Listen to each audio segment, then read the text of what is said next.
The agenda for today is we'll be discussing about the Timmins model of social entrepreneurship process. We'll be having a look at the PCDO framework, that is people, content, deals, and opportunity framework, and sources of social entrepreneurship. This is bit that going to be theoretical, but please bear with me. In the coming sessions, it will be more about giving you examples, more about an interactive this thing. Today's session is more theoretical. So, now understanding the Timmons model of entrepreneurship process. What is it? What do you see from the diagram? You have a founder. He has identified an opportunity. Then he has identified a team, identified the resources. Okay. According to what happens is, according to the Timmons model of entrepreneurship, there are three critical factors for a successful venture. These are opportunities, teams, and resources. Pay attention. Three aspects: opportunity, teams, and resources.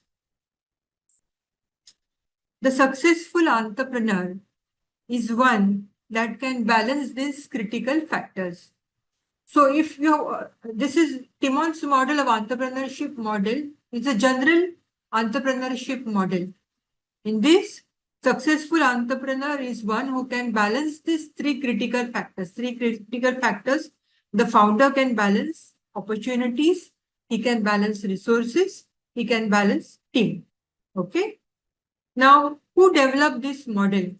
Jeffrey Timmons. Jeffrey Timmons from Babson College. He developed this model, which is known as the Timmons model of entrepreneurship. While he was doing his doctoral thesis at Harvard University, he came up with this model. Entrepreneurship as his doctorate thesis. When he was doing his doctoral thesis, he came up with this kind of a model. Further, now, based on this model, further research has been undertaken. Case studies have been developed to enhance this model as a guide for entrepreneurs who want to start their enterprises and to increase the chances for success. Now, when you talk of this model, what are the success factors? Why this model brings about success to the entrepreneurs? Now, the Timmons model focuses on finding the right opportunity. Right opportunity, what? To start a business. It says that having a unique idea alone is not sufficient. You need to find a good opportunity in the market. This means that looking for chances where you find products, where you find services that can really make a difference and add value to customers' lives. Now, let's say I'm an entrepreneur, okay? I want to start a business. What business could I start? Let's say a catering business. I will look at the opportunity. Okay, in my locality, in my community, if I want to start a sandwich shop, is there an opportunity for it? Will people buy my sandwiches? What are the factors which will drive them to buy those sandwiches? Or maybe if I start a soup, sandwiches and soup, will they come to my shop to buy the sandwiches and soup? You identify the people in your community first. Then look at the problems they are facing. If you want to start an opportunity business, look at the problems that the people are facing. Okay, because if it's a cold weather, in my locality where I stay, I don't see a soup center at all. There is no place where I can buy hot sandwiches during the cold season. No place where I can buy soup during the cold season. So this is an opportunity. And do I have those, can I identify the target market where, okay, I can sell my sandwiches and soup to this particular kind of a target market. So that's how you identify the opportunity. Okay, as an entrepreneur, you might want to start some business of your own. So first you will identify the opportunity. Then, having said that, you will identify the management team. You won't be able to run the business on your own. Of course, you need a team to help you out. After finding the good business opportunity, the entrepreneur will put together a team of people, okay, so that the things get started, and then the team will plan how the business will run. Now, the size of the team will depend how big the business idea is. If you're starting small, let's say if I don't have the funds, I want to start small, so I will start on a small basis. My team will be relatively small. If let's say I take up a franchise of McDonald's or I take up a franchise of Burger King, then I will need to have a bigger team, because to manage such a big outlet, I need to have people who will chalk out a marketing plan for me, who will chalk out, who will be addressing the customers and so forth. If the team is not effective, what will happen is your idea will fall apart. Then the good team can help in reducing confusion. It can help in reducing uncertainty.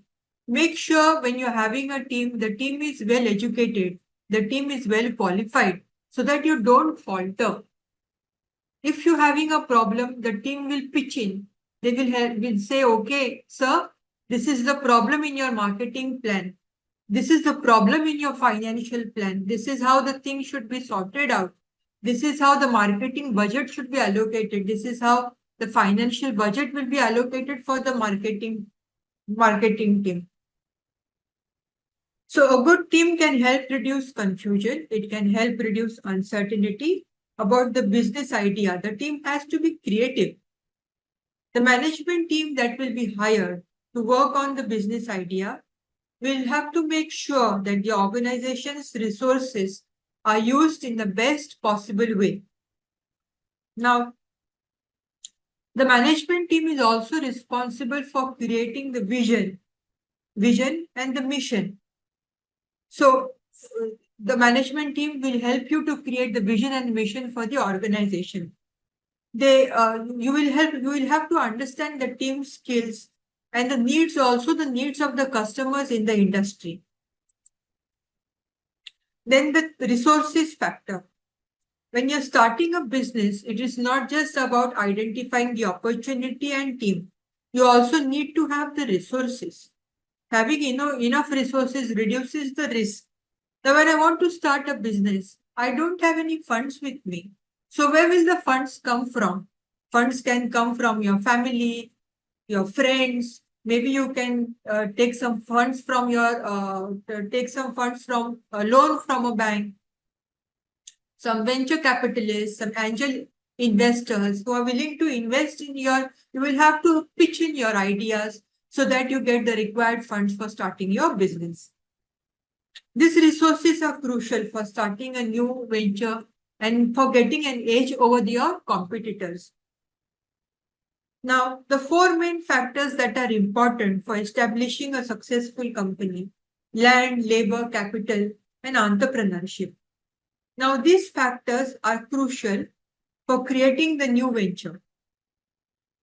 Now, the size and the type of the venture will determine the resources that are needed. As I said, if you're starting small, the funds might be little. You might be able to bootstrap and start a small business. But if you're saying, okay, I want to start a big business, you require more funds. Some resources nowadays are scarce, which can create problems for companies.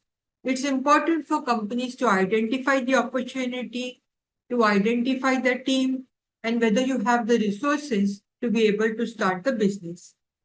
Business management team should also focus, the business management teams has to be creative within the organization to stay competitive within the industry.